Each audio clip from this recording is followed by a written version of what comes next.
our fourth installment of our member-exclusive program, Las Tertulias de Arte Hispano, or Hispanic Art Gatherings.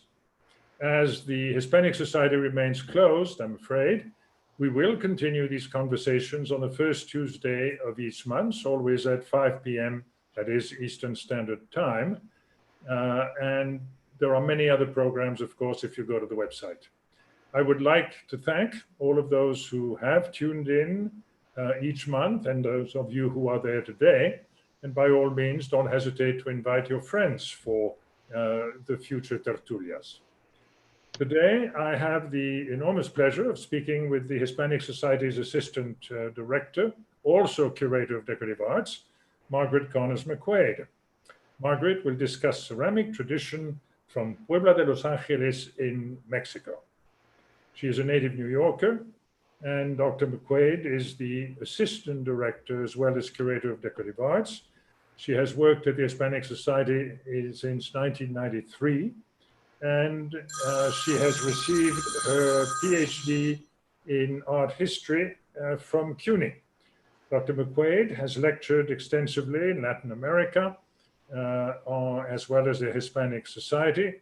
She has organized small and large exhibitions, one of which was Talavera Poblana, 4 centuries of Mexican ceramics, and that was at the Americas Society in 1999. Alcora in New York. This was held in Castellón de la Plana as well as Valencia in 2005. And of course, she contributed to our exhibition now still on in the Museum of Fine Arts in Houston of the Visions of the Hispanic World, which started as the Tesoros in the Prado. After Margaret's discussion on the ceramics, we will have a conversation, and by all means, please submit your questions at any time or your comments during the presentation. At this point, I would like to welcome Margaret McQuade, who at one point will also share her screen with all of us. So Margaret, you're on. Terrific, thank you, Philippe. And first, I just want to express what a privilege it is to speak with you about Mexican ceramics from Puebla. Mexico, as you know, is a very dear place in my heart. And through my travels and my research, I've made many friends in Mexico who have helped educate me on these traditions. And I believe at least some of them are with us tonight. Also amongst us are members of the American Ceramic Circle who joined me on a trip I organized to Mexico in 2015. To see this pottery tradition firsthand. So a quick welcome to everyone. Bienvenidos. I want to recognize that there are many, many ceramic traditions throughout Mexico, traditions that stretch long before the Spanish arrived. In fact, I would say that the manufacture of pottery is one of the most important traditions in Mexico, and there are quite a few, ranging from hand-built, wheel-thrown, burnished, glazed, and unglazed. But for tonight's tertulia, I will focus on the tin-glazed earthenware traditions from Puebla de Los Angeles. And I'm going to share my screen, if you just give me a moment. Terrific. Puebla pottery is known in Mexico popularly as Talavera Poblana. Talavera, referencing the Spanish city of Talavera de la Reina, celebrated for its glazed earthenware tradition beginning in the 16th century. It was so famous and so important that the name became synonymous with the ceramic ware itself. And of course, Poblana, meaning from Puebla. Puebla is truly one of the most beautiful cities in Mexico. And in some respects, we owe the majesty to the pottery tradition, which was in many cases, incorporated in the architecture of the city. It's hard to experience a single day in Puebla without encountering Puebla pottery. And here I'm showing you a view of the beautiful tile dome of the Cathedral of Puebla. You see glazed tiles on the exterior of buildings combined with terracotta tiles, which is quite typical, such as this one known as the Casa de Muñecas from the 18th century. You also see the use of tiles on interiors. I can show you here one of my personal favorite interiors in Puebla with the use of tiles at its fullest. It's the kitchen of the convent of Santa Rosa, where, according to legend, the nuns made the first mole poblana for the archbishop when he made a surprise visit to the convent, and they had to quickly whip something up, something special, using ingredients they had at hand. It's also said that the bishop was so delighted with his delicious meal that he sent the tiles to the convent to adorn their kitchen. Margaret, Sure. This makes me think of the matter of production and destination. You've spoken of Puebla ceramics in Mexico. Was it strictly a domestic enterprise, or was there a substantial export ware as well? It's an excellent question, Philippe. The ware was probably too similar to what they were already producing in Europe. And so, but it was quite important. It was the first time they made a glazed ware in the Americas. And it became such a large production that it was distributed throughout the Americas. So it was not exported as much, although there were a few examples that were sent over back to Europe, but they were primarily distributed throughout the Americas. Thank you. So I also just want to show you this building, Philippe, which you might remember, that Puebla pottery does not only appear in Puebla, but also in other cities. And here is an example that we find in the capital.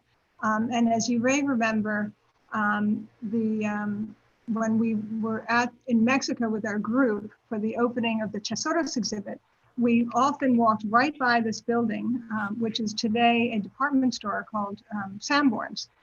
But it's known actually as the Casa de Azulejos. Puebla pottery tradition it's a tradition that survived over 4 centuries, and the history really begins with the arrival of Spanish settlers in the second quarter of the 16th century, and their interest to produce utilitarian products they were accustomed to using back at home. For a short period, glazed ceramic ware was shipped across the Atlantic. So going back to your question, they were bringing ceramic ware from Europe to Mexico. And actually they found that the ware and the tiles were excellent ballast on the galleons. However, the demand was such that the Spanish potters began to open workshops locally so that they could have the ware at hand. To make the vitreous glazes, they had to introduce methods and instruments to the Americas that weren't there previously. And those included the potter's wheel, the updraft kiln, and the use of tin and lead-based glazes. The first workshops were established in Mexico City by 1531, so not too far after the colonization of Mexico. By the mid-15th century, the city of Puebla de Los Angeles was established as a major center for the manufacture of European-style goods, which included soap, textiles, glass, and of course, tin-glazed earthenware. Some believe that the potters were among the founders of the city and situated their workshop right in the center of the city. Puebla was an ideal location for them. The climate was mild, the soil was rich, and there were extensive clay beds and raw sodium that were essential for glaze preparation. And there were native potters from the nearby city of Cholula, which was famed for its pottery before the Spanish arrived, and who must have clearly brought great skill to the workshops. I'm showing you here an image of the parish church of San Marcos in the historic center of Puebla with its late 18th century facade. This church was actually built soon after the city was founded in 1531, and it's believed to have been the home of the confraternity of the potters. Like many churches in Mexico, the 16th century facade was updated in the late 18th century. And I'm showing you here in another image, a panel from the Hispanic Society's collection that was likely made in the same workshop as the ones emblazoned on the facade.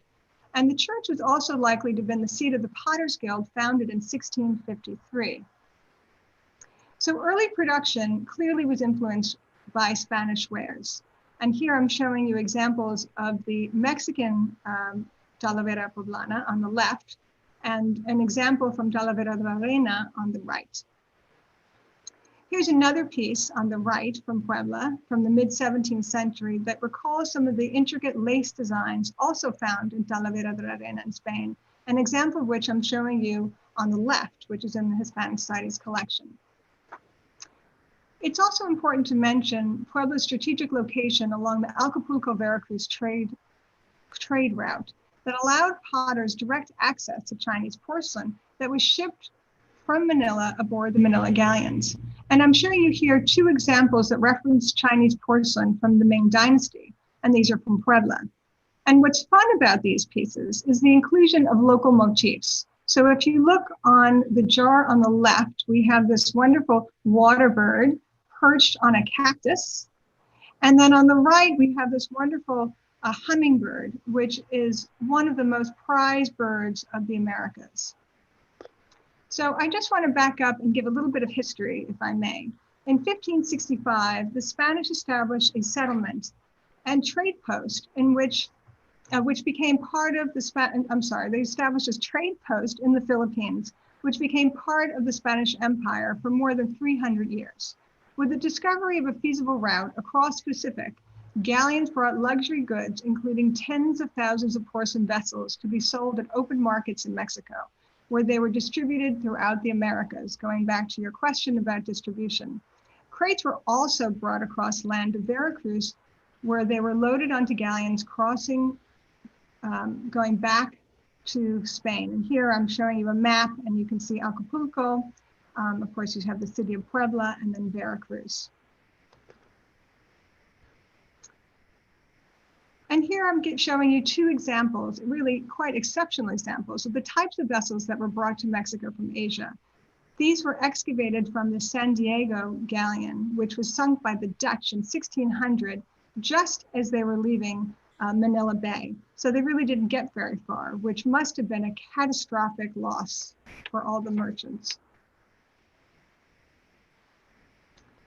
This remarkable jar is a true gem, Philippe, in the Hispanic Science collection. It's important for its size, which is about 18.5 inches in height, the rich blue and white decoration, as well as the mark on the lower register I'm pointing to here, which has been attributed to the master potter Damon Hernandez, who was one of 3 founders of the Potters Guild established in 1653. Hernandez was born in Spain and settled in Mexico at a young age and learned the art of tin-glazed earthenware in Mexico from Antonio de Vega y Córdoba. There are so many things about this jar that are fascinating. We can attribute the form and aspects of the decoration to Chinese porcelain, as well as to Spanish glazed earthenware. For example, and I'm showing you these wonderful figures of Chinese men. And also clearly the form has a Chinese origin.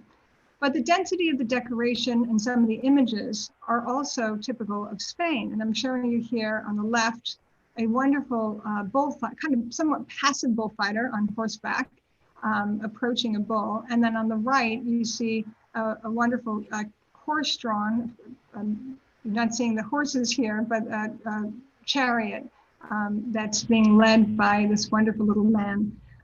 What's most striking is actually the way in which the jar reflects experiences brought together to create something new in this moment of 17th century Puebla.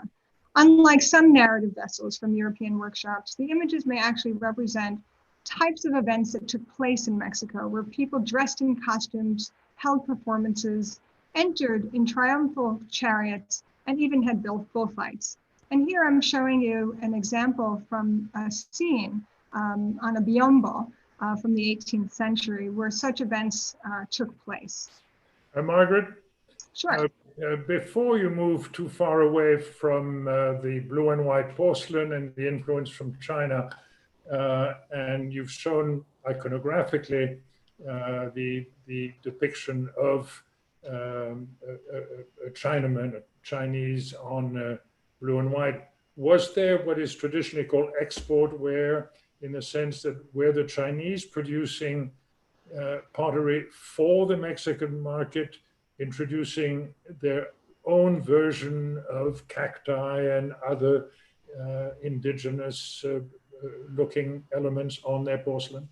So it's an excellent question, and I think there's 2 answers. One, they were certainly sending export porcelain to the New World, and that's what most people would expect. However, what's surprising when we look at excavations in Mexico is that it wasn't limited to just export. There are actually quite a variety of very high quality porcelain that did make their way to the New World. The question about making pieces to order, which there also were, similar to what the Portuguese began earlier on, we also have that. In fact, there's some really wonderful pieces emblazoned with Mexican coat of arms that we also find.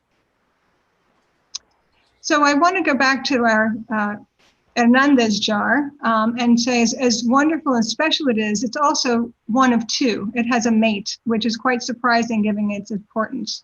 And this nearly identical example is at the Philadelphia Museum of Art. And what's interesting, it's actually not a coincidence. They were purchased around the same time with the assistance of Edwin Atlee Barber, who was a curator and then the director of the Philadelphia Museum and an advisor to our founder, Archer Milton Huntington. But I want to go back to your question about blue and white. If we look at museum collections today, we see a large presence of blue and white pottery. And it's important to mention that even though that's what we see in the museums, that's not the only type of pottery that was produced. Puebla potters produced a variety of colors, of works in different colors. Blue and white was rare because of cobalt was very expensive. And cobalt was also just reserved for master potters. Polychrome pieces were less expensive, and then they were also used less, the polychrome pieces were less expensive and were used more frequently. And as a result, they would break. And when they broke, they would be thrown away. Versus the blue and white pieces were reserved only for special occasions. If they broke, people would fix them as you would today with your fine pieces and guard them carefully. And as a result, those are the pieces that we find more often in museum collections. The polychrome pieces we find more frequently in archaeological excavations, and sadly, they're usually in pieces. We are actually quite fortunate that we have this wonderful example that was recently acquired of a polychrome piece from the 17th century with this wonderful figure, probably an indigenous man with a feather headdress and feathered skirt. So Puebla potters witnessed great success during their golden period from about the mid-17th century to the mid-18th century. The industry was so widely known with distribution throughout the Americas, including the islands of Georgia, Florida, the Caribbean, as well as South America. However, production began to decline by the end of the 18th century for a number of reasons. The Spanish had begun to ease on import restrictions, allowing for great variety of European vessels to enter Mexico. The colonists' taste actually changed, and other workshops outside of Spain began to produce less expensive ware in different types of styles. The Manila galleon trade was in decline, as was the taste for Asian-style objects. Silver mining, which was very important in the trade, was also low, and the Manila galleon trade finally came to an end just as the independence movement was in full surge at a close of about 1815. By the end of the 19th century, the industry witnessed a near collapse with only 6 workshops remaining open and at the very end of the 19th century. Something interesting happened. In 1897, the fortuitous arrival of an artist named Enrique Luis Ventosa is said to have substantially changed the direction of the ceramic industry with a group of other local potters from Puebla. Ventosa was born, and I'm showing you a photograph actually that I was able to find. He was born in 1868 in Barcelona. He entered the Academy of Fine Arts in Barcelona at the age of 12, which of course is very young. Whoops, I'm showing you, I got a little ahead of myself. Ventosa helped revive the industry by encouraging other potters to create unique works of art and by reviving the tradition of colonial styles for which Puebla had been celebrated. So Puebla continues today to produce ceramic earthenware, quality ceramic earthenware, and today maintains a certification process that is required to use the term talavera. Among the requirements, workshops must employ the original glaze formula, the same clay type as well as a decoration. And so I wanted to just show you two photographs of potters today in one of my favorite workshops of Santa Catarina in San Andres de Cholula, who we visited actually with our group in 2015. And I also want to show you that to continue the tradition, they've also invited artists and encouraged artists to work in this medium to create unique works of art. So I hope that I've whet your appetite to explore the rich ceramic tradition from Mexico and Puebla, and that when we're all able to travel again, that you will take a trip and go visit Puebla and taste some mole poblana. Thank you. Oh, thank you, Margaret. I think this was absolutely fascinating. I have a thousand questions to ask, Sure. but I will ask just a couple at this point and then let our audience do the rest. But I'd like just a bit of a clarification. We are talking about earthenware and not porcelain, which is what the Chinese were producing. Could you speak a little bit about that? Sure. Actually, it's a great question. Yes. So in Mexico, in Puebla, they used two types of clay, and they were making it was tin and lead based glaze to create tin glazed earthenware. In China, they're using it's a different kind of clay body. It's a much pure white clay. They also have the addition of kaolin, which is a type of clay. And they're making it's a much more higher fired pottery, which gives it that different type of finish. What's interesting though is that in that area of Puebla, with one of the oldest ceramic traditions that go back to the Olmec, and the Olmec are known. In fact, you may remember in your days at the Met when you went through the pre-Columbian galleries with those wonderful figures of babies in that white clay. And those are said to have been made with kaolin. So apparently there was kaolin, that pure white clay, in the area, but in Puebla they were not using it. Oh, that's fascinating. And I always ask that question because I'm always interested in the standing and the importance of the Hispanic society. It has, I know, a substantial collection of ceramics of all periods of the Hispanic and later Hispanic world. Where do we rank? Do we have what you would call a distinguished collection of Mexican ceramics? So we have a wonderful collection of Mexican ceramics from Puebla as well as from also from other parts of Mexico, including Tonalá, which is a burnished pottery tradition. And we also have a couple examples from Chile, which are also burnished and form part of a tradition of the búcaros de las Indias.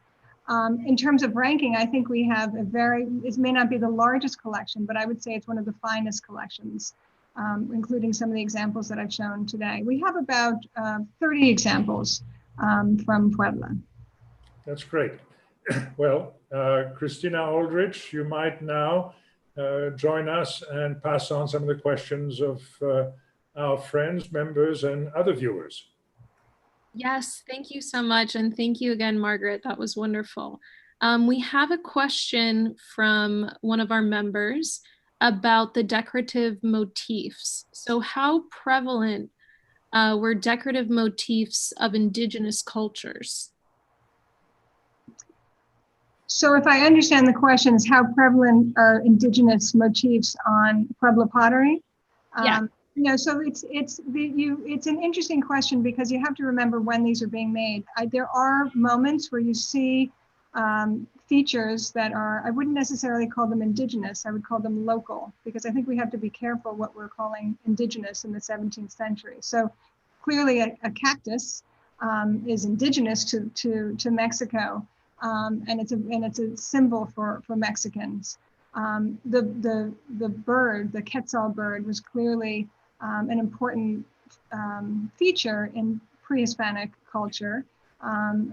And so I think you do see it on Puebla pottery, but you don't see, and you see it in the blue and white decoration that I'm showing you. But the reason why I like to call it local is because they're taking these motifs and they're mixing it with other traditions to create something new. And to me, that's what makes it so fascinating. Thank you. There's another question from a member about the cuerda seca method. Was that used in tile work in Puebla? So as they used not the cuerda seca, there are examples of cuenca. So cuerda seca, they use is a resist motif, as a resist technique that was used in which you put for tiles, and particularly you use a combination of an oil and manganese to separate the glazes. And it really was originally used to replicate the tile mosaics. And it was not, you don't see it used in Mexico. What you do see is the cuenca or arista technique, was the stamped tile, so that it's replicating the idea of that sort of resist and sort of the lines dividing the colors, but instead using a stamp. And if we think about the time in which potters came to Mexico at the very beginning of the 15th century, there was a shift away from, I mean, you see some cuerda seca designs being done in Seville, but also more prevalent was the stamping technique. Okay, thank you. And on a similar vein, we have a member asking about the slip and texture of the pottery, and if this is completely unique to Puebla pottery, and if it's perhaps visible, or at least if you could feel it on the replica that you have. Oh, right. So yes, I brought this wonderful, it's a reproduction, it's not the original, but a wonderful potter friend of mine, Fernanda Gamboa, made this piece for me many years ago, reproducing our wonderful hijar. But back to your question, what is typical of Puebla pottery is that it has a wonderful texture to it. You can actually feel the decoration on the surface. Of course, it's hard for me to show that to you on a computer, but it is quite typical and somewhat unique. What I understand from my potter friends is that sometimes they put a little bit of slip. In other words, it has a little bit of clay in the glaze itself that adds a little texture to the decoration. And I just want to go back to the question about the tiles. While the stamping technique does appear, most of the tiles, as I've shown, are a flat surface. They're painted right. In fact, I can go back to my image. You see the woman painting on the tile. That's a flat surface. Wonderful, thank you. We have another question about the blue color. Is it known where the potters got their cobalt? Was it imported from Europe? It's another great question. And it's one that I've been really puzzled about, because there's so much. In fact, we know that the cobalt was very expensive, and there doesn't seem to be a local source for it in the Americas. It certainly came from Europe. In Europe, it came from North Africa, and there also were sources in Asia and must have come across the Manila galleon. But I always wonder, if it is so expensive, why sometimes do you see it on pieces in such excess? You know, that always kind of puzzled me, and will continue until I find the answer. So, but as far as I know, there's no local source for cobalt in the Americas. Margaret, a follow-up question. Was there another kind of blue, another mineral or vegetative that would have been used besides cobalt? So there were other pigments that they could have used, but there have been recent studies. It was a partnership with the University in Mexico, INA, and together with the Smithsonian, in studying the glazes on some of the ceramic fragments. And as far as I remember, there did not find any other sources of the blue, that it was only cobalt. But I think that's something that we have to check and look out for. Margaret, we have a few other questions. Sure. One of them has to do with the function of the pottery. So for example, were they simply for decorative purposes or for many other uses, especially for some of the higher quality pieces like the ones you showed today? So what I showed today were mostly the more expensive, the luxury works. In the ordinances that I mentioned, they specified three and actually added another fourth type. So there was cooking ware, there was daily wear, and then there was a fine wear, and then they added a refined wear. And actually, the blue and white was considered the refined wear, losa refina, they called it. But there certainly was pottery for every type that they produced.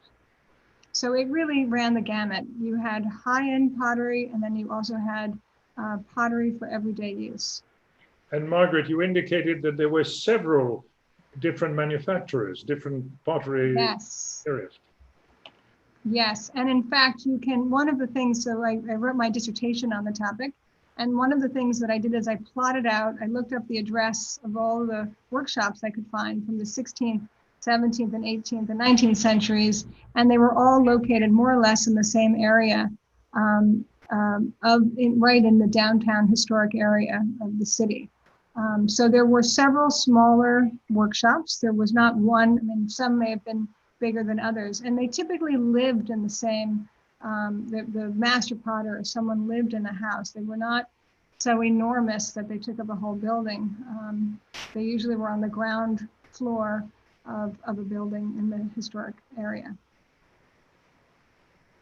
And if we have time just for a couple more questions, on a similar vein regarding master artisans, we have a member asking, who are the master artisans working in the tradition today? And is there a place for these pieces in the collection? So who are the great masters today? I don't know that I would say. There are certainly some workshops because, I think in the days when the guild was so important and there was such a very high structure, there's a hierarchy of who could make what and what materials they could use. And they actually specified that in order to be a master potter, you had to be of pure Spanish blood. I actually believe that probably was not always the case. The Mexicans, just like the Spanish, were very good at making rules, but they were also very good at breaking rules. So in terms of what happens today, fortunately, they don't have that, I'm happy to say. And the whole guild, while they do have a sort of control over the production and the use of who can use the term talavera, the workshop is really it's a workshop. They have people that paint. They have people that are preparing the clay. They have people that throw the clay. But unfortunately, you don't always know. It's signed by the workshop.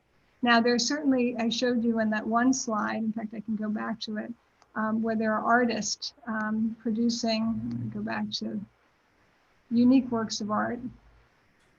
Sorry, here we go. And these pieces would be signed by the artists. But in general, they, just as traditionally for the past 100 years, the workshop on, other pieces would be marked from the workshop. Now, I actually will correct myself because I showed you earlier these pieces by the artist Enrique Luis Ventosa, who, as I mentioned, came to Puebla at the very end of the 19th century, and he stayed in Mexico until he died in 1935. But these pieces were made in the workshop of Isauro Uriarte. So you see the mark of Uriarte over here, and here's the mark of the painter, Enrique Ventosa. And you do see that in the 20s, that was not uncommon. But I don't know that you see it so much today. It's something I'll have to look out for. Thanks, Margaret. And now that you have that slide up, actually, on a related question. Let me go back to it. We have a couple of members asking about Ventosa's work and the sort of period in which he was working, especially if there was a particular interest in pre-Columbian art developing during this time. And if you could mention something about the sort of Art Deco period in Ventosa's production? So I've actually become fascinated with Ventosa's work and how he was a part of this revival of the tradition. Ventosa actually came to Mexico with several examples of Spanish lusterware. And so he brought that. And so some of the first pieces, and I'm not showing the pieces today, but I actually did write an article a while ago in the magazine Antiques, where I illustrated many of these different examples. So he first started with pieces that were primarily influenced from Spanish, Iberian design. He then moved to sort of more contemporary design, like the one on the upper right-hand corner with these kind of flapper women, which is really fantastic. But he also was part, I think he must have known some of the other people at the time, if we think about what was happening in Mexico and this movement of kind of an interest in their own history and culture. And he must have, I assume, known Zelia Nuttall, who had recently began to publish a manuscript, a Zapotec manuscript called the Nuttall manuscript. And my feeling is, I haven't been able to prove it, but he must have created this type of work using these pre-Hispanic motifs based on some of those manuscripts that were being just known at that time. So it was a wide variety, and that's, I think, what's so fascinating about Ventosa is he did produce such a wide variety of types of decoration and explored different things using this sort of ceramic medium. He wasn't a potter, we don't think. He was a painter, but he collaborated with different workshops and mostly with Hispano de Arte. Margaret, is there a touch of Orientalism in this type of decoration, or is it totally respectful of the tradition? You're talking about Ventosa? Yes, and so yeah. I think some of his pieces, I wouldn't necessarily call it what he would have considered Orientalism. I think he was influenced by some of the traditions that go back to Islamic Spain. Although I don't know that he would have necessarily, if we would consider that Orientalism. I think it was sort of a fascination with ceramic design and making it more contemporary. Christina, are we coming to the end of the tertulia? Yes, we are. And if it's all right, Margaret, I'll ask just one more question. Sure. Going back to the glaze questions. Sure. One member is asking about the toxicity in lead glaze. They're saying the lead glaze had to be toxic if the pieces were used. Were all of them decorative, or were some of them also used in terms of? Yeah, it is an important question.